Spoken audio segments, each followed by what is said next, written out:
ये देखो next question, find the angle between the two mirror so that ray after the second reflection from mirror M2 will be parallel to the mirror 1। ये देखो mirror 1 है, ये mirror 2 है। वो question में तुम्हें ये बोल रहा है कि जो ये लाइट की रे आ रही है ये सेकंड रिफ्लेक्शन के बाद मिरर 1 के पैरेलल हो जा रही है।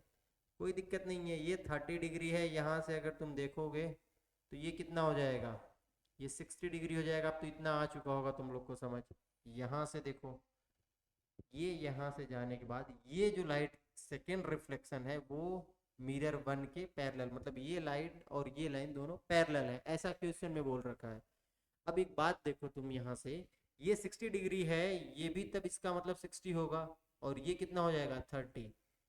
देखो मिरर 1 से जितना ये एंगल हो रहा है 30 डिग्री, वही एंगल यहाँ से भी हो रहा है, मतलब ये यहाँ से जो एंगल 30 हो रहा है वो एंगल यहाँ से भी 30 हो रहा है। ये देखो थीटा है तो ये भी थीटा होगा, इसमें कोई दिक्कत, कोई डाउट नहीं है। यहाँ से अगर तुम एक नॉर्मल ड्रॉ कर दो अगर, तो ये एंगल कितना हो जाएगा 90 minus theta.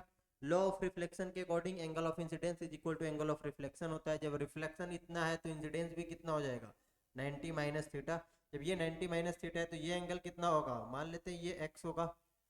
X plus 90 minus theta is equal to कितना होगा 90, यहाँ से एक्स इज इक्वल टू कितना आ जाएगा थीटा। इसका मतलब ये एंगल भी कितना होगा, एक्स इज इक्वल टू कितना हो जाएगा थीटा, ये एंगल भी कितना होगा थीटा। यहाँ से तुमसे थीटा ही पूछा हुआ है, थीटा ये एंगल कितना होगा, तो 2 theta plus 30 degree is equal to 180 degree.